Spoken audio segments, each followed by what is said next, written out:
오늘은 증거궤를 만들라, 증거궤를 만들라 이러한 제목으로 말씀을 선고합니다. 이제 하나님이 25장부터 31장까지 이 성막에 대한 설계도를 말씀하셨다고 그랬어요. 성막을 이제 이렇게 쳐라 하고 설계도를 주셨는데, 오늘 첫 번째 제작을 바로 증거궤를 만들으라고 이렇게 말씀했어요.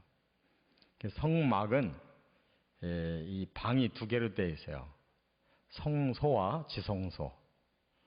그래서 제일 먼저 이 동쪽으로 문이 나 있어서 동쪽에서 들어가는 큰 방이 성소예요.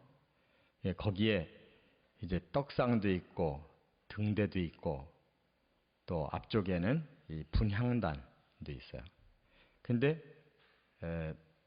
카텐으로 방이 또 하나 쳐져 있어요. 그 다음 방으로 들어가면 지성소라고 그러는데, 거기에 딱 한 가지 기구가 있어요. 그게 바로 증거궤. 그래서 이 성막 중에서 제일 중요한 부분이 어디냐? 증거궤입니다. 그렇기 때문에 하나님이 이 성막을 이제 지으라고 하시면서 제일 먼저 만들으라고 한 게 증거궤를 만들으라고 했어요. 왜냐하면 그곳이 하나님이 계신 자리이기 때문에. 그래서 하나님이 이제 이스라엘 백성 가운데 내가 너희와 함께 있겠다 하실 때 어디로 오시느냐? 그 증거궤로 오시는 거예요. 그래서 그곳은 앞에 휘장이 가려져 있어가지고 제사장은 성소까지만 들어와요.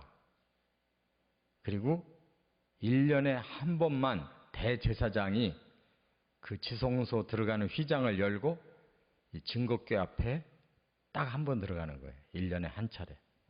그날이 대속죄일이에요. 모든 죄를, 백성들의 모든 죄를 다 해결하는 날이 지성소에 딱 한 번 들어가서 증거궤에서 그 속죄 예식을 올리는 거예요. 그러니까 가장 중요한 곳, 그게 증거궤인데, 이 기구 하나하나가 또 하나 중요한 의미가 뭐냐? 왜 만들었느냐 이거예요. 그것은 바로 하나님이 우리를 구원하시기 위한 방법으로 만든 겁니다.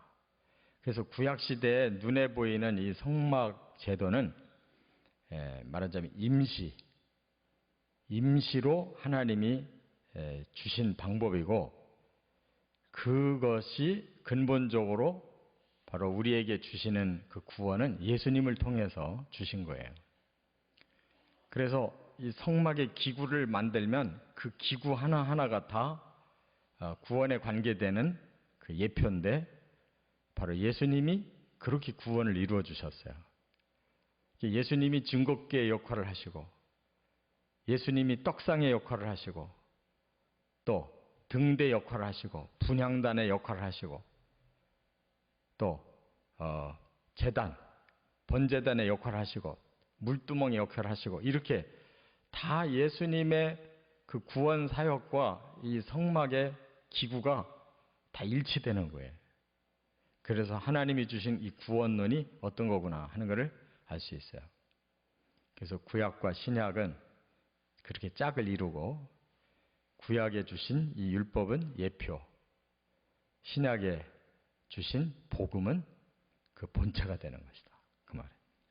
자, 오늘 본문에서 증거궤의 세 가지 중요한 걸 하나님 말씀해요. 첫째는 10절부터 16절까지는 변치 않는 구원 언약을 주셨다. 구원 언약을 주셨다는 게 중요해요. 그게 바로 증거궤를 만든 그 핵심 그 부품이 거기에 들어있는데, 증거궤는 얼마나 크냐 하면 별로 안 커요. 저 강대상보다도 조금 작아요.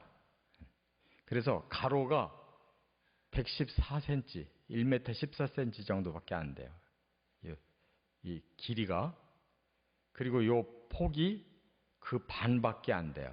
그래서 68.4cm, 높이도 64.8cm 밖에 안 돼요.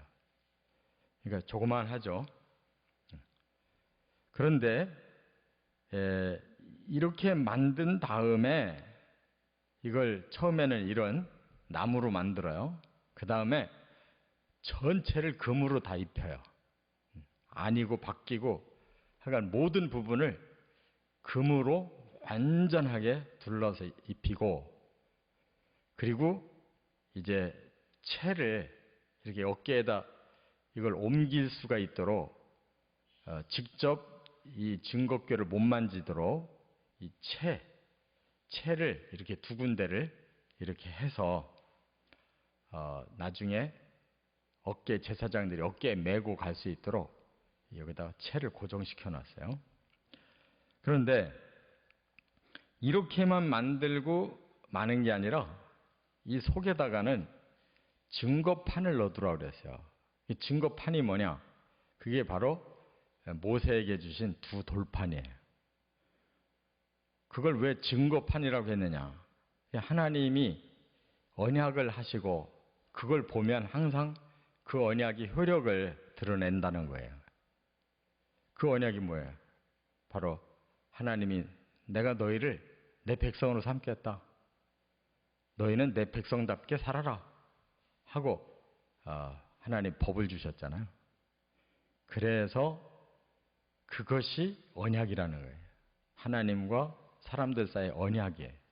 이 언약은 변치 않는다고 그래서 순금으로 입혀놓은 거예요.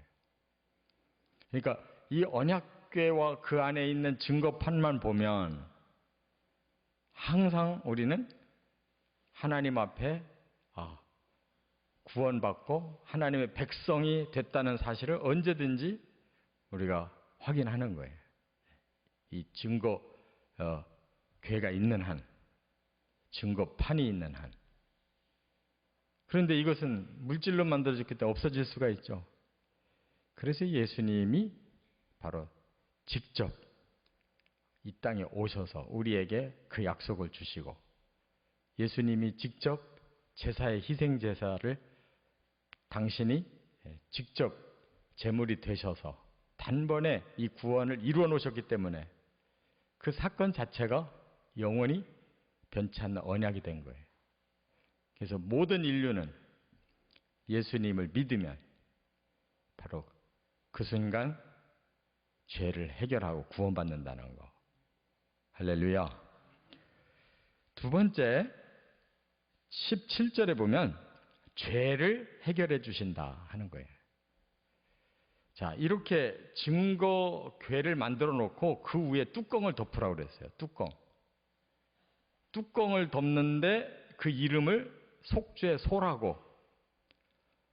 속죄소. 이 속한다는 이 말은 그걸 해결해 준다는 말이에요. 뭐를? 죄를 해결해 준다. 그런 장소를 속죄소라고 불렀어요. 이 뚜껑을 만들어서 덮고, 이렇게 하나님이 이름을 붙여주길 여기는 속죄하는 곳이다. 죄를 해결하는 곳이다. 그래서 1년에 딱 한 차례 대제사장이 들어와서 그 속죄소 앞에 피를 뿌려요. 그러면 모든 사람들의 죄가 그 순간에 다 해결돼. 이게 1년에 한 차례라고 하는 것은 1년에 하루만 죄사함 받는다는 뜻이 아니라 한 번 뿌리면 1년 동안 죄사함을 받는 거예요. 그러니까 계속 하나님 앞에 나와서 죄를 고백하고 용서해 달라고 하면 죄를 해결해 주신다. 그거예요. 그래서 이 속죄소라고 하는 이름 자체가 이 카포레트라고 그러는데, 이건 어디서 나왔냐면 용서한다, 덮는다, 이런 뜻이에요. 하나님 앞에 우리의 죄를 용서해 주십시오 하고 이런 속죄 제사를 드리면서 그 피를 가지고 나와서 뿌릴 때 하나님이 용서를 구하는 자들에게 내가 용서해 준다. 너희들의 죄를 덮어서 안 보이게 해준다. 이렇게 말씀하신 거예요. 그래서 우리는 예수님의 그 십자가의 보혈을 통해서 우리의 죄를 다 용서를 해주시고 덮어주셨다는 거 믿으시기 바랍니다. 끝으로 세 번째는 여기 18절부터 22절까지 보면 우리와 함께 계신다 하는 거예요. 하나님이 그곳에 오신다고 그랬어요. 어떻게 오시느냐? 이 속죄소 판 위에 그룹을 둘 만들으라고 그랬어요. 그룹이라는 말은 일종의 천사인데 특별히 천사 중에서 하나님 보좌에서 하나님을 지켜드리는 천사를 보고 그룹이라고 불러요. 그룹. 그것을 원어로는 케루빔 그렇게 부르는데 그 케루빔이 있는 곳에는 하나님이 계시다는 뜻이에요. 왜냐하면 그 케루빔 그룹들은 항상 하나님만 보좌하고 따라다니는 천사이기 때문에 그 속죄소 판 위에 날개가 달린 그룹 둘을 이렇게 세워놨어요. 마주보게 세워놓고 날개를 서로 이렇게 올렸어요. 그 사이가 하나님이 임재하시는 곳이에요. 속죄소 판 위에 두 그룹 사이에 하나님이 여기 와 계신다. 그 말이에요. 그렇기 때문에 하나님은 저 멀리도 계시지만 바로 여기에도 와 계신다. 하나님이 언제든지 당신의 백성들과 함께 계신다는 거예요.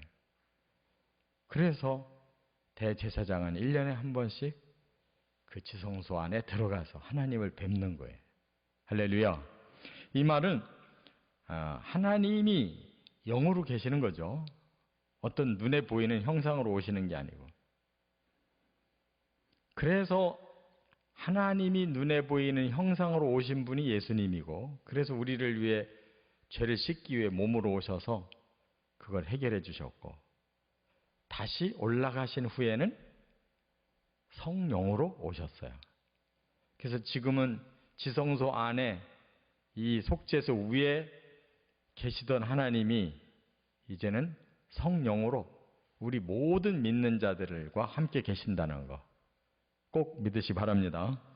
이렇게 하나님이 아주 확실하게 이런 하나님의 구원 계획을 이 성막에다가 밝히고 가장 중요한 증거궤에다가 밝혀주셨기 때문에 구약시대에는 전부 사람들은 어디로 와야 돼요?